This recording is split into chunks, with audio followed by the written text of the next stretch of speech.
One of the key things that makes a good leader is service. But then the number one thing, Ryan Hawk, is bone-crushing defeat. You got fired by the most powerful person in the world. July 21st, 2017.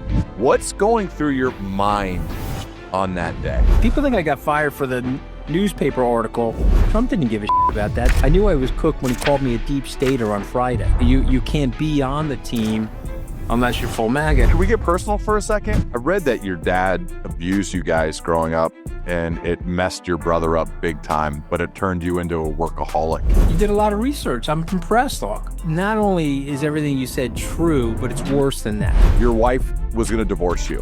What did you do to fix that? Sometimes we go into the denialism about our own weaknesses. We want to pretend to the world that we're all good when there's some dark features to our personalities. And so you have to accept that. When you think about power, how have you been so good at managing egos and people with immense power? Combine intellectual curiosity with neuroplasticity. I'm a comfortable outsider. I'm not an insider. You got to make a decision about being comfortable in your own skin in life. You can make a lot of mistakes and still be a success, but battle plans go by the wayside with contact with the enemy. Confidence.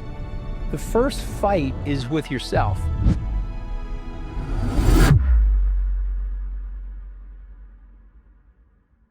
Anthony, man, it is awesome to have you here on the Learning Leaders Show. Welcome.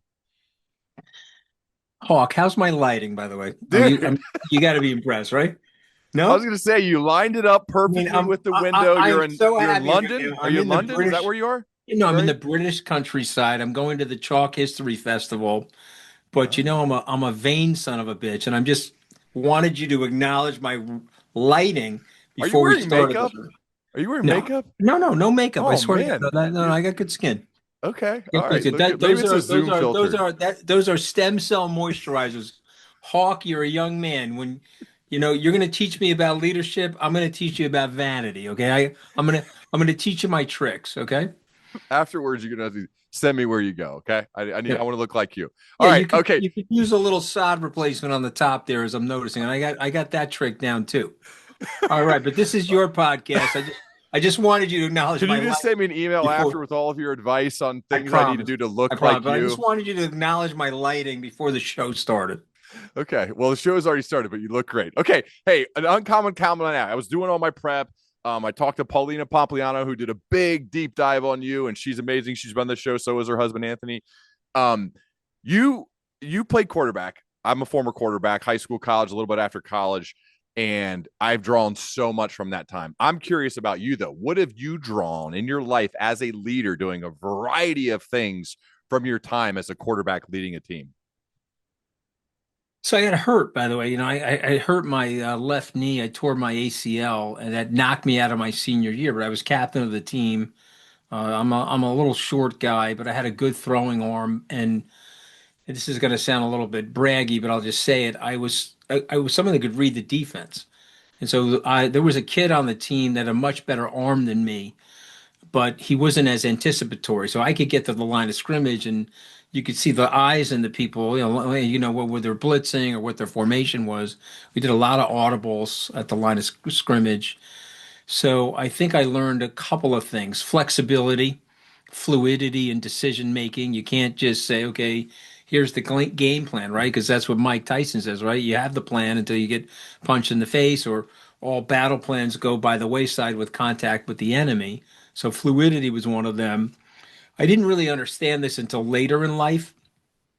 And Derek Jeter said it better than anybody. So I'm going to paraphrase from him and quote it back to you. But one of the key things that makes a good leader is service.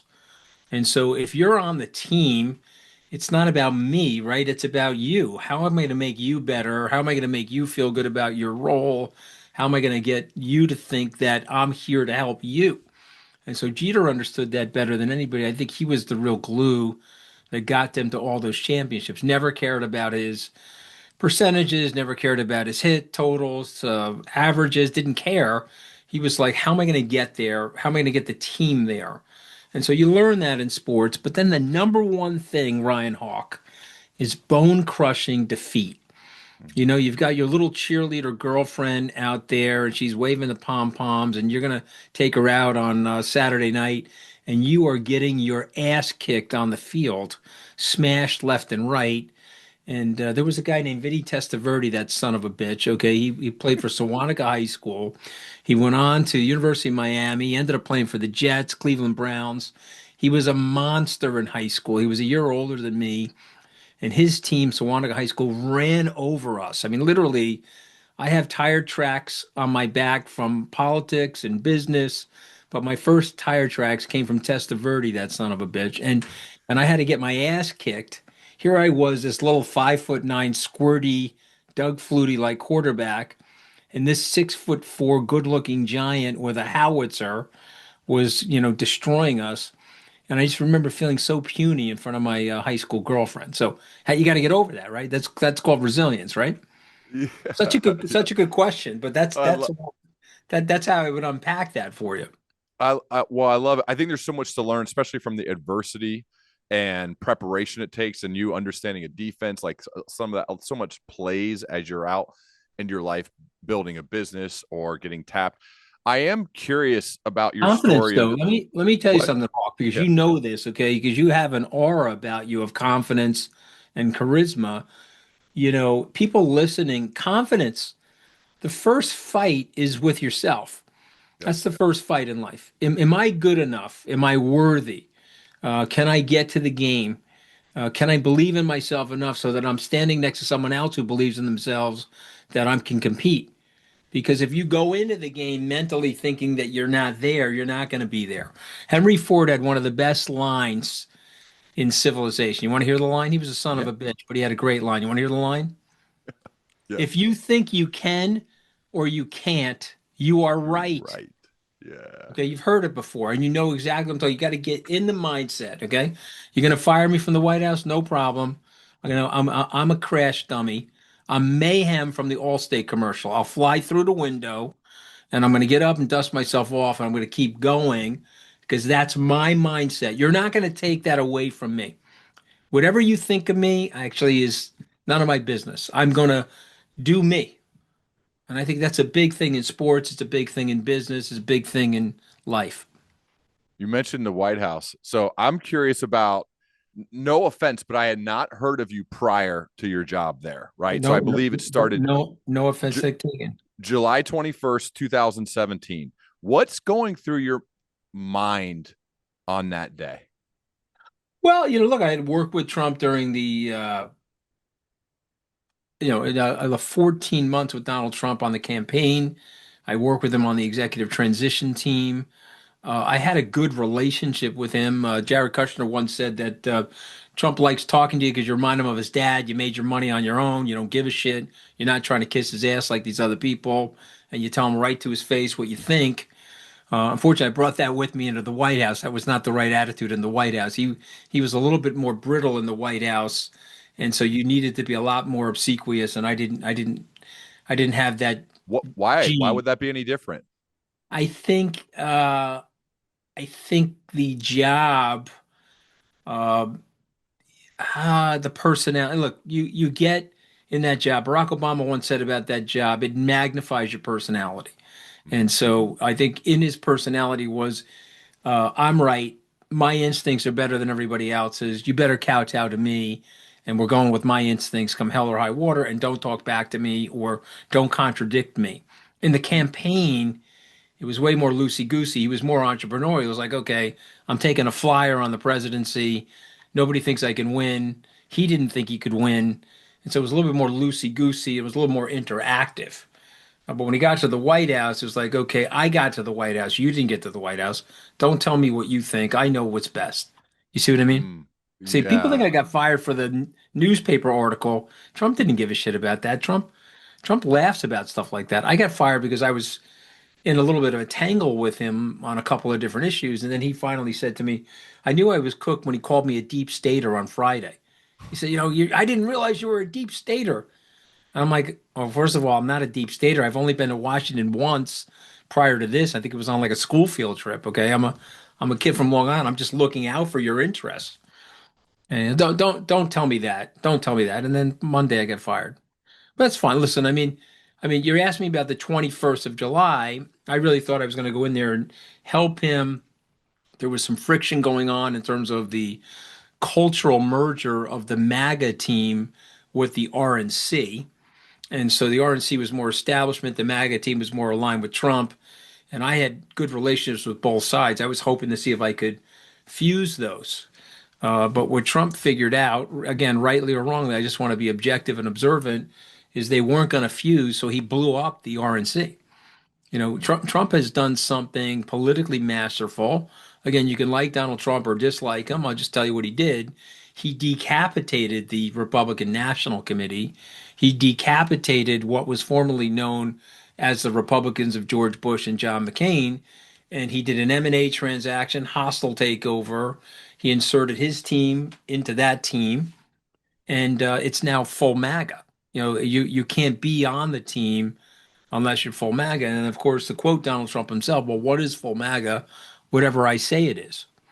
Right. So it's a party of personality now, less about any levels of guiding principles. But the best thing they've got going for them are the Democrats because they're in complete disarray. They're lurching further and further to the left. The country's not that far to the left. And so the Republicans under the Democratic mismanagement, they have an opportunity here to control the card table for probably a decade, maybe a decade and a half. If Democrats are going to go hard left in a national election, like they just got this kid who won the Democratic primary in New York City. He's a hard left, progressive, devout socialist. I'm just going by what he says, not me. You know, the country doesn't want that. And that's been a failed situation in Oakland, a failed situation in San Francisco, failed situation in Chicago, and it will fail here in New York. And so, you know, it is what it is, you know. Well, it feels to me, it seems like we're somewhat aligned. Elon Musk, in fact, when he was kind of going through that little breakup stage with President Trump, he put out a poll and was like, do we need a third party that's somewhere in the middle? And I know that's kind of where I live. That's somewhere in the middle. And it was like 82% of the respondents to that. And there's millions and millions of respondents to this is Elon Musk, right? And they were said yes, absolutely. We feel like we don't have a home. We're somewhere in between. What do you think about that? Uh, you know, I'll give you bad news. And Elon Musk is right, and we do need a third party. And if anybody could pull off a third party, it's him, actually. He'd have to make a decision to go in that direction. It would cost $50 billion. He'd have to put up 10, find five other guys to put up 10, and then you'd have to build a coalitional party that is radical moderates, radical centrists that want to reform the government and not do what's happening now. This is a little bit longer of a conversation, so forgive me, but what happened in 1992 is a gentleman by the name of Ross Perot ran Yep. as a Reform Party candidate, won 19.9% of the vote. So 33 years ago, the Republicans and the Democrats got the shit scared out of them. And so they collapsed on third parties. They tightened their duopoly. They put up a lot of procedures to block third parties from entering races. They've squashed them. Now, that was a good thing for them to keep their power bases, but it was a very, very bad thing for the country because they allowed each other to gerrymander districts. They allowed each other to stay in this permanent perpetuation of power. So, you know, Chuck Grassley's like, I think he's like 600 or 700 years old. He's still in the Congress. I mean, I don't know. I mean, I don't know. He'll be running from Iowa from a Ouija board long after he's in the crypt. You know, I mean, they don't leave, and they don't have to leave because of what these guys did in terms of the way they set up the system. And so this causes candidate and public servant apathy for the people. So like I don't have to serve the people. I can do whatever the hell I want. And I'm going to curry favor with the lobbyists. I'm going to feather my bed and I don't have to worry about the people. And so in the undercurrent of that, you've had this specter of populism. The people have said, hey man, this sucks. You guys are taking care of the fat cats, you're taking care of the rich. What about me in the lower or middle class? What about my rising living standard? I was once in an economically aspirational family as a blue collar person, and now these families are economically desperational. Fuck you guys. And so that's what's happened. And so, you know, Musk is right. Can he break that duopoly? That's the question. Can you break the duopoly? And the answer is you probably could, but you need $50 billion and you need some very cunning people. You need candidates that understand reality television and understand that this is an entertainment festival, understand that this is a popularity contest as much as it is a hiring decision, right? The kid, the 33-year-old kid that won in New York, he's a charismatic kid. The policies are misguided, but the social media was A plus. The little clips and the this and the that, and he energized a group of people. And Andrew, my friend Andrew Cuomo, was running a campaign that was more politically consultant driven, was more advertising and mailer driven. And we're in a digital world now. And this is why Bitcoin's going to do well. The old folks don't see it, but Bitcoin's going to do well because the younger people like you, Ryan, are living in a digital world. And so they will accept things like digital currencies and digital stores of value. Yeah. Well, we could go really That's a deep that's a there. mouth that's a mouthful. No, I appreciate it. I But appreciate how's it my because, lighting, Hawk? Forget dude, about you look everything I great. just You said. look How's the amazing. lighting? You look Okay. amazing. Okay. Can we get personal for a second? Anything you want, man. We can talk about anything. So I so love I there love your show, and I'm flattered to be on. thank you. There was a time where, based on like your devotion to your work, at least from what I read, you can correct it if it's wrong. Your wife was going to divorce you and was like, Anthony, like, peace out, dude. I'm not doing this anymore. But then at her insistence, again, correct me if this is wrong, she's like, you need to work with somebody, get a life coach or somebody like that to help you. Is that true? Like, can you take me inside that story and how you worked through that problem? Because you guys are still, from what I've read, happily married to this day. So that was close to not continuing. What did you So do to fix that? so so not only is everything you said true, but it's worse than that. Oh, And so yeah, so I would say to you that I owe my wife Deirdre a debt of gratitude for actually really loving me because I was off the rails on a few things. It wasn't just the political ambition. I had made some mistakes in our marriage. And so she's like, hey, I'm not having this, loves me, filed for divorce. We're a little bit of a hot-headed Italian group of people. It was sort of like a shot across the bow. And she's like, hey, I'm not having this. So if you love me, get your shit together. Otherwise, we're going to be divorced and we're going to live apart. And so she was right. I was wrong. And I think the lesson to that is you have to take accountability in your life when you're wrong. Now, I do love her very much. And thank God she loves me, right? Because if you love each other, you can stay married. There's a great cliche. Are you married, Hawk? yes, yes. Okay, so there's a great cliche. Tell your wife this. You can be right or you can be married. You have to make a decision, okay? Meaning, Wait, no, you can, meaning that's you not. can be right. You can be right like in righteous, your Oh, husband's wrong and you're right, and then you have divorced, or you can be right or you can be married. but Meaning, there are meaning you times. have to. I'm sorry, go ahead. The one phrase I don't like, Anthony, let me see what you think, is happy wife, happy life. I'm okay with happy spouse, happy house, because like we're equals in this thing. And so like I don't think you It's just good. I think devote, it's good insight. you know what I'm saying? Like that's the one thing Yeah, I I don't, get that. when people say so I think at times I'm right and my wife is wrong, and at times Mhm. she's right and I'm wrong.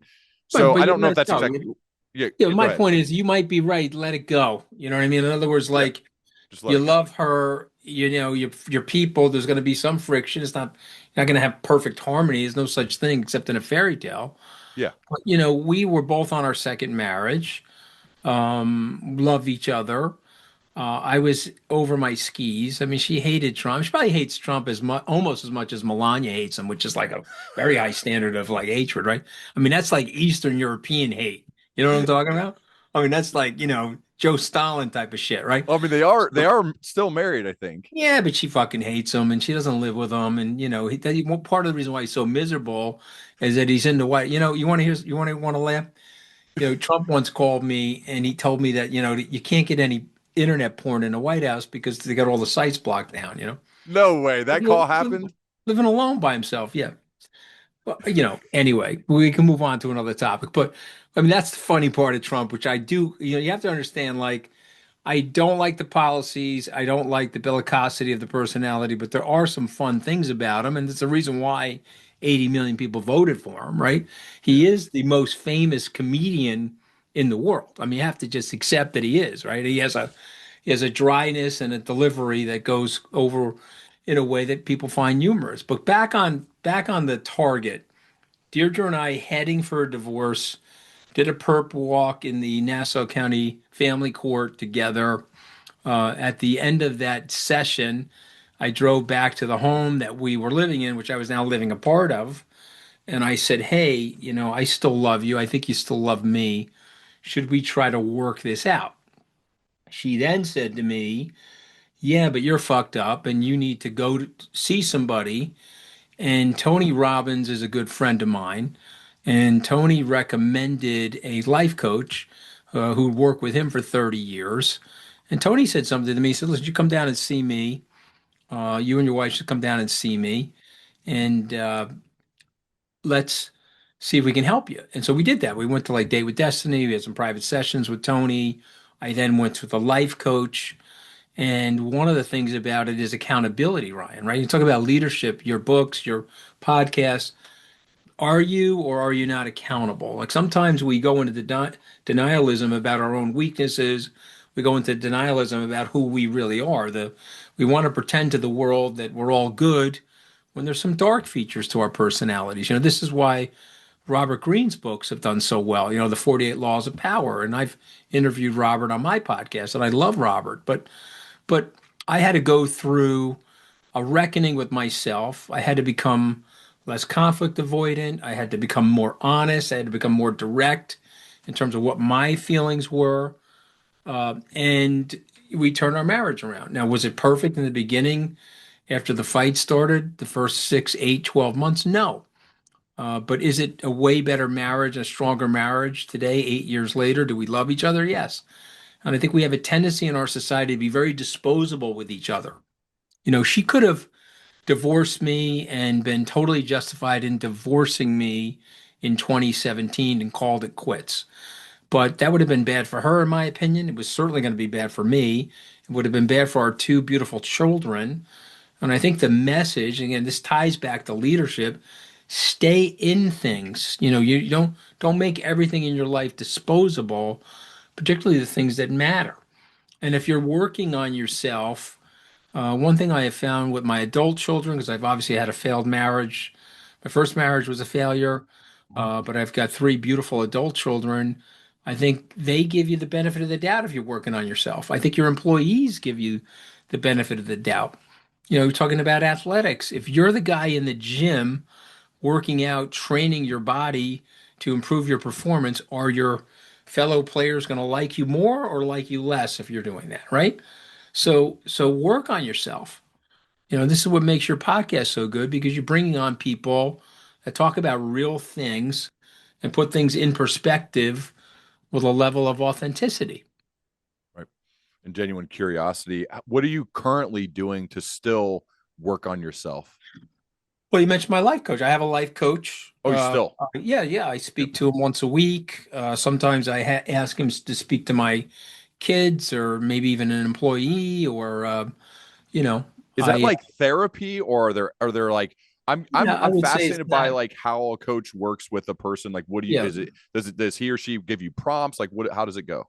such a great question. So again, I've had therapy. I feel that therapy is a regression. Life coaching is a progression.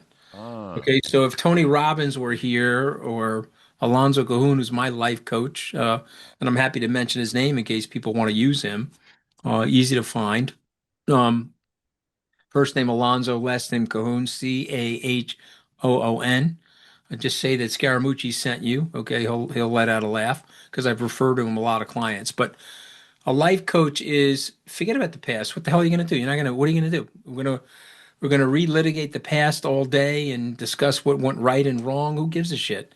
What are we doing today to make yourself a better person, a better dad, a better athlete, a better leader, a better friend? What are we doing today? And how are we setting up tomorrow so that tomorrow is a better day than today? And how are we going to live with a cup overflowing with optimism about the world?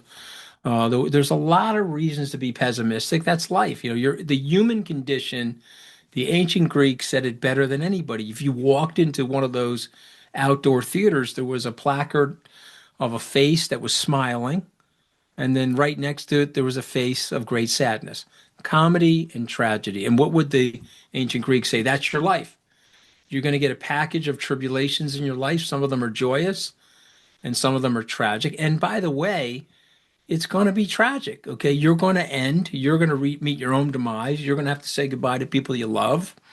And so you have to accept that. And by the way, you could be a billionaire, a multi-billionaire. It doesn't matter. One of the most heart-rendering things, and I always tell people this, about 30 years ago, Bill Gates' mom died of breast cancer. And I think he was on Charlie Rose or one of those interviewers, and he said, look, at that time in my life, I was the richest person in the world. You don't think I would have given my money away to save my mom's life, to extend the years of her life? But it was an impossibility, right? God has batted 1,000 on planet Earth. I mean, we had one guy came back, he rose from the dead 3 days later, and he was here for 40 days, and he's gone. My point being, you're gonna die. Okay, so what are you gonna do? Face the music in your life, enjoy your life, embrace your life. The pessimists look at it and say, "Oh, well, it's worthless anyway. Why would I even bother?" The optimists are like, "Hey, I'm here. I'm breathing. I'm gonna have a good meal, a good cup of coffee.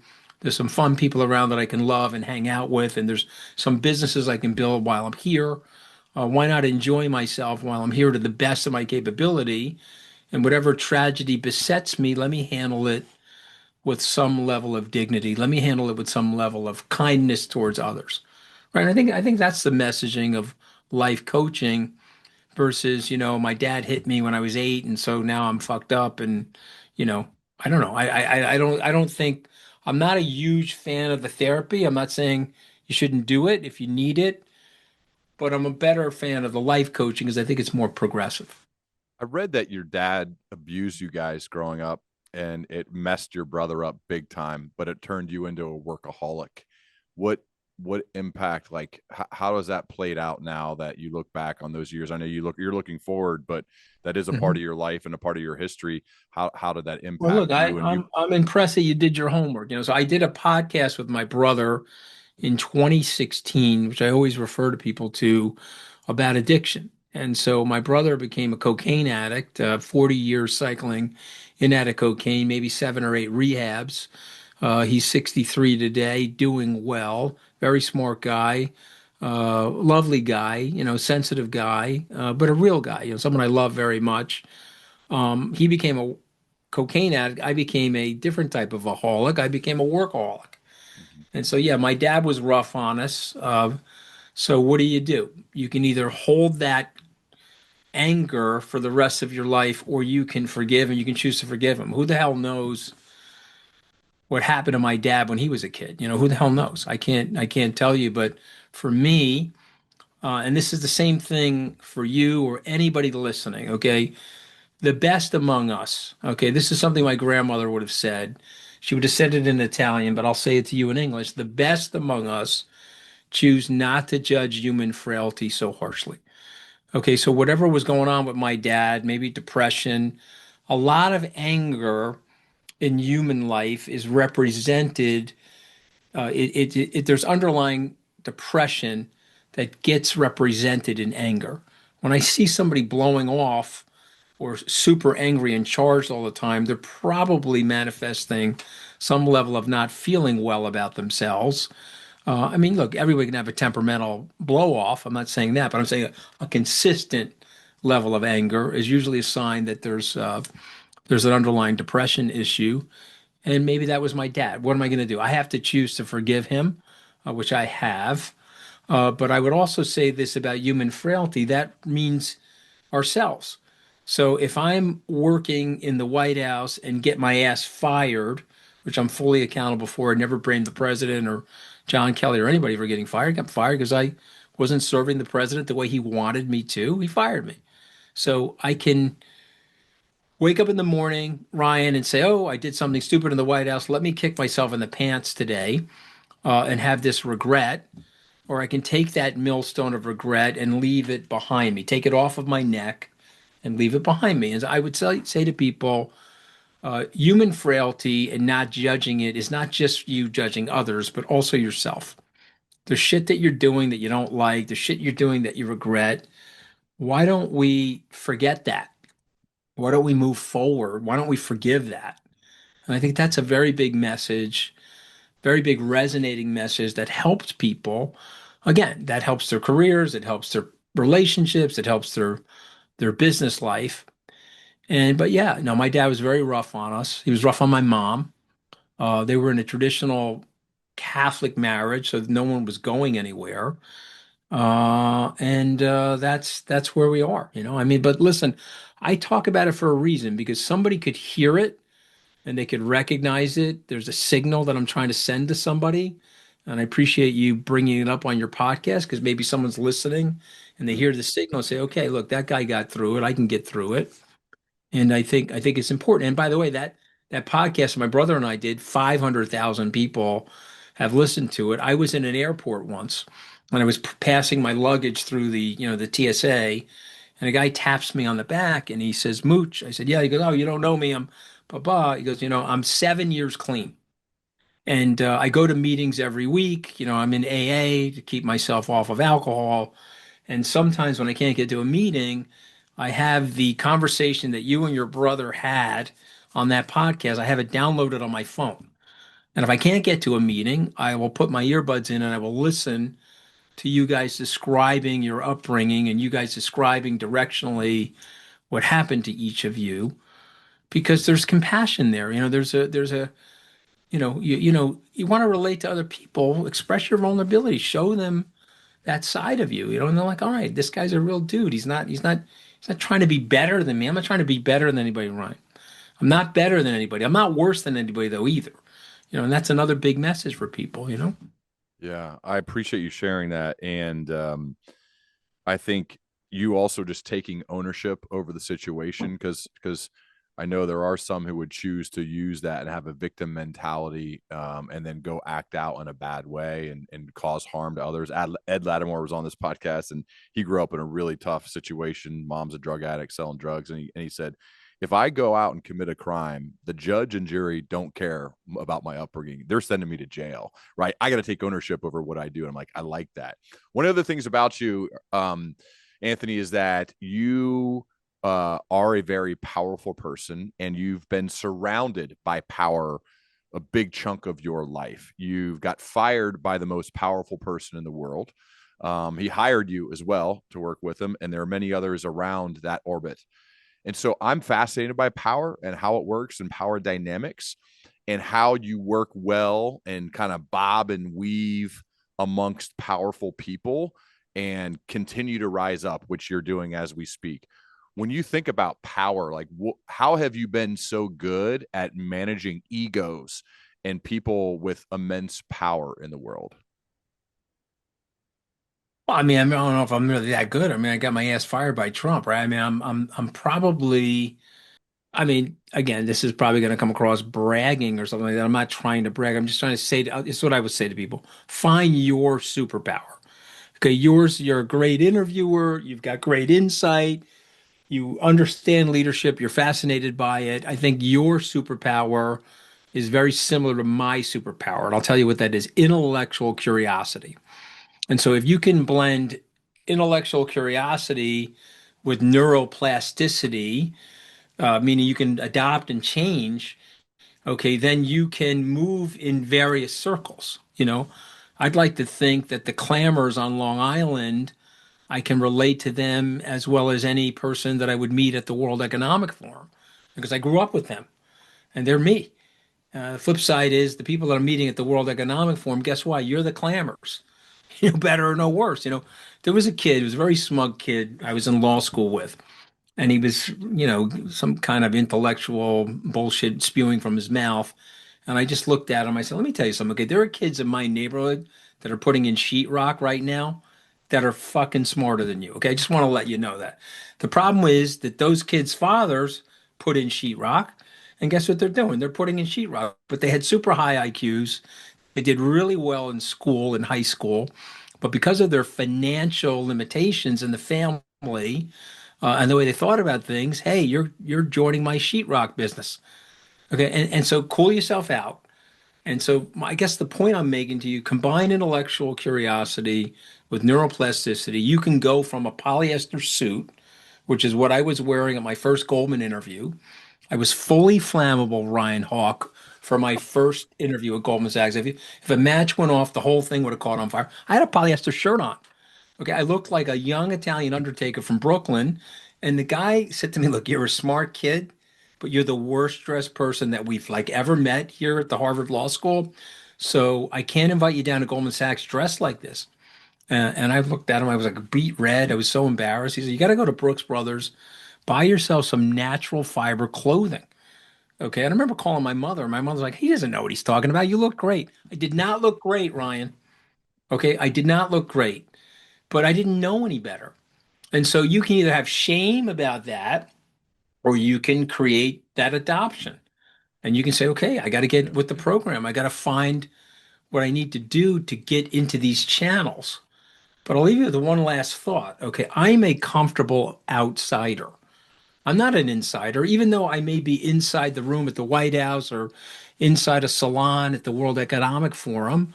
I'm a kid from Long Island that grew up in a blue collar neighborhood that went to a public high school, K through 12 public schools, and has some reasonable brain capacity and built a couple of businesses. But I'm not an insider, but I'm comfortable with it.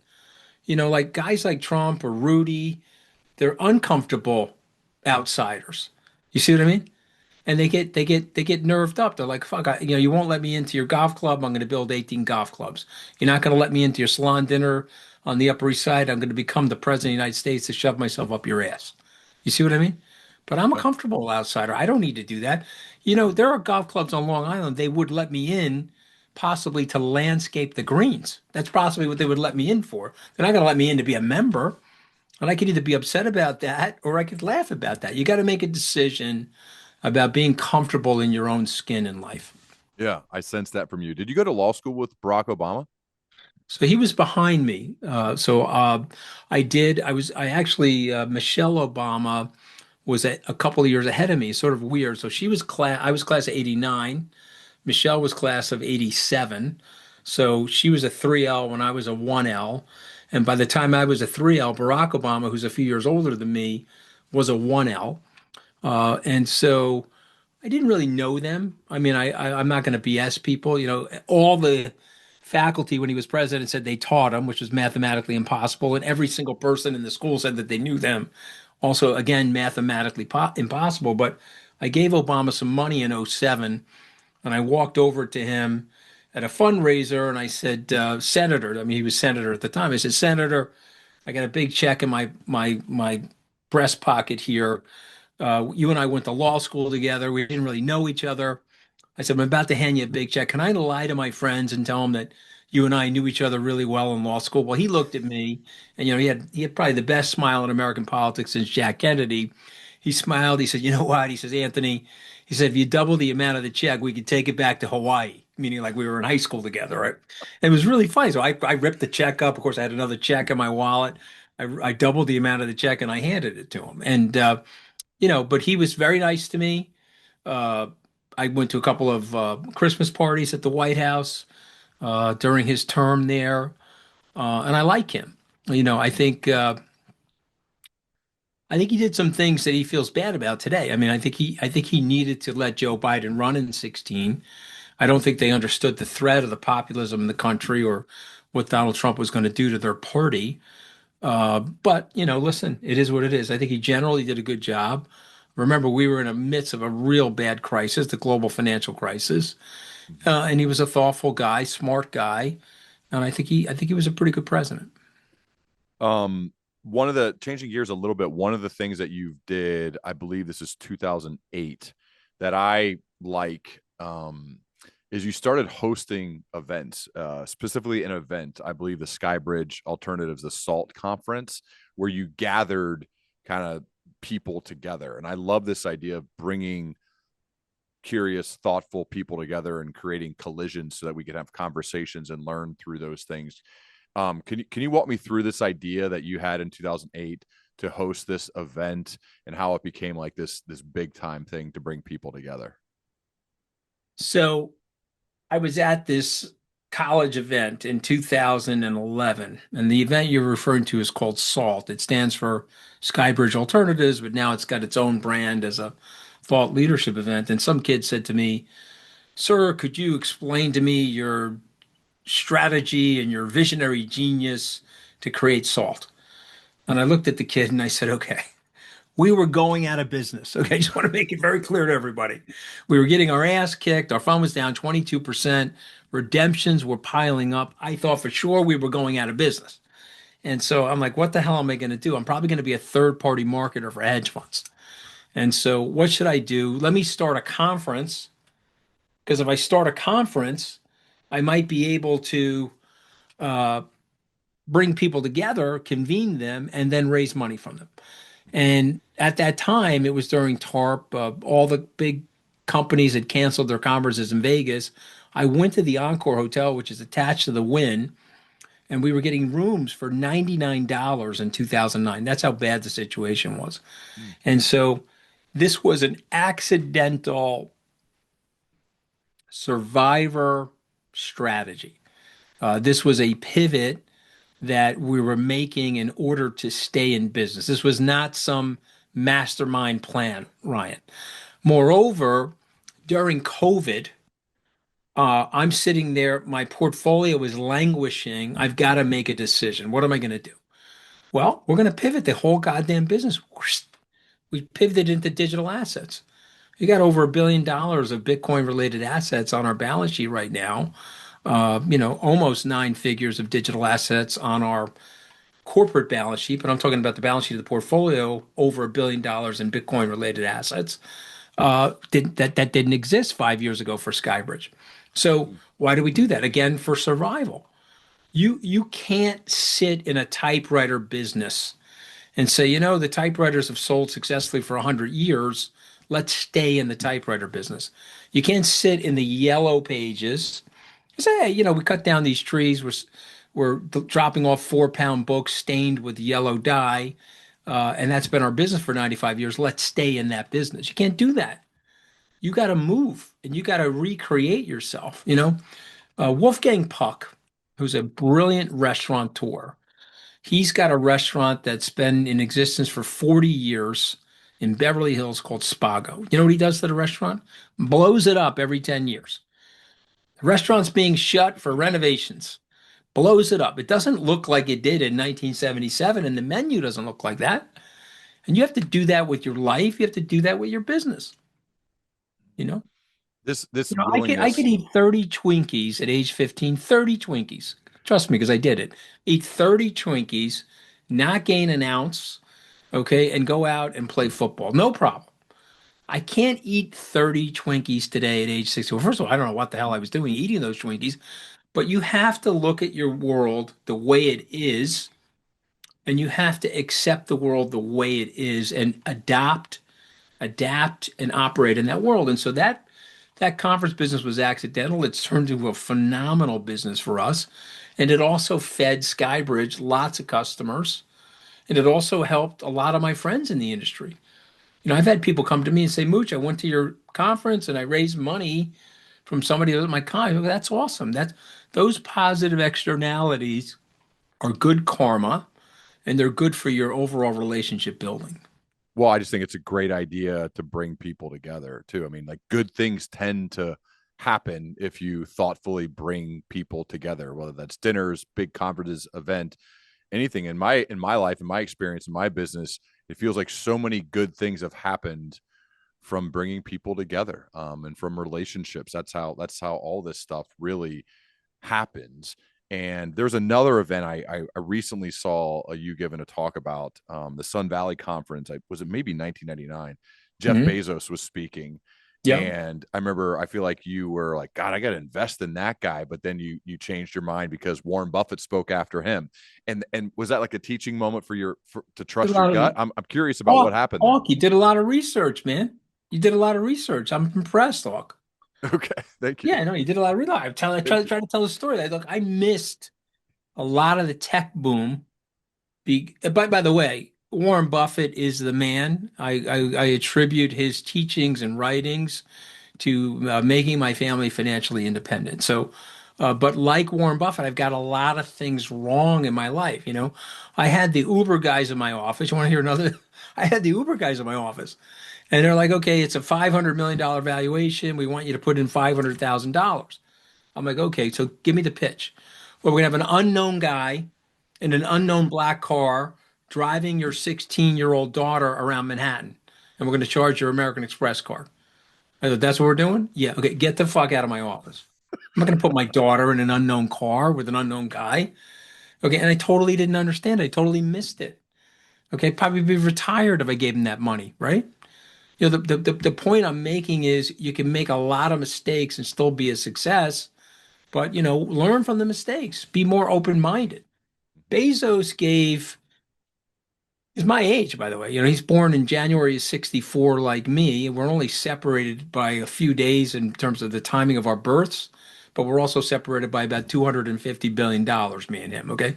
But he did something that was absolutely brilliant, and he did something that was very well executed. So he gave a speech that day about books. He basically said, look, I'm not a bookseller. I mean, I am a bookseller, but I'm not going to be just a bookseller. I'm moving these books around because they're roughly the same size, they're roughly the same weight. I'm trying to reverse engineer and dot plot where the warehouses should be. I'm going to build an everything store. And by the way, if you invest in this thing, maybe take 10 or 15 years, you're not going to make any money with me. I'm thinking about this over 10 or 15 years. And then when I hit the spigot, we're going to make a lot of money, but we're not going to make a lot of money right now. I have to build the infrastructure of this. Okay. And he was building real estate. He just wasn't building retail real estate. He was building warehousing so that he could retail deliver one to one to people. This was a B2C move that was absolutely brilliant. And Buffett said something after he was done speaking. I was like, okay, Buffett's always right. Let me rip this up. I ripped up all my notes. He said, wow, lovely guy, really smart. I don't really understand technology or the internet. I'm not investing in this.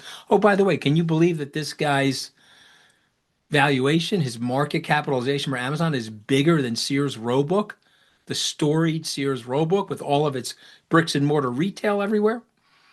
And I was like, oh, but yeah, of course. I mean, and I don't have the exact numbers, but I want to say, and Frank Quattrone told me this. He was the banker that took this public, and this number may not be perfect, but you could get the number from Grok. If you put $10,000 into Amazon on the IPO, what's it worth today? I think it's like 20 million or something like that. Now, you would have had to gone through 8 periods of time where you lost 50%, one period of time where you lost 90, and very few people held it. Bezos did, but very few people held it from day one to today. But he's a genius and he's a great executor. And you have to acknowledge, I made a mistake. I missed it. It was right there. It was right on the tee for me. And I could hit it over the fence, but I missed it. And so I can miss it. So how am I not trying to miss things in the future? Bitcoin to me is that. Bitcoin to me is that. And I don't want to miss Bitcoin. Bitcoin is me sitting there in that meeting in 1999. Yep. I know we got to run, man, but you're doing podcasts, and most recently this one called Lost Boys with our mutual friend Scott Galloway, who's been on 3 or 4 times and will be on again soon to promote his next book.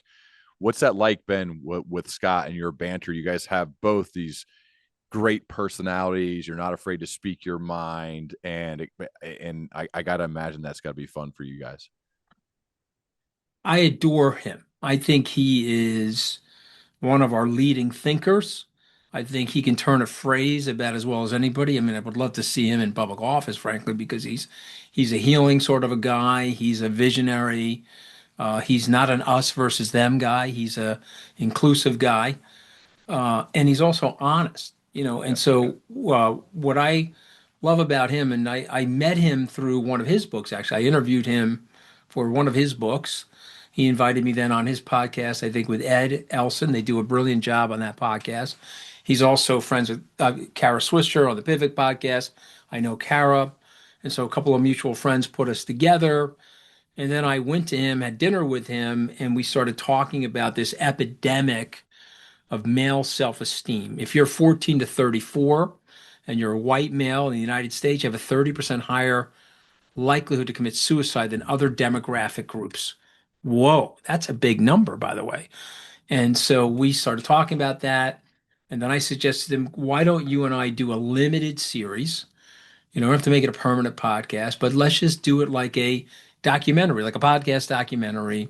We'll interview Richard Reeves, we'll interview sociologists, we'll interview people that are studying this problem.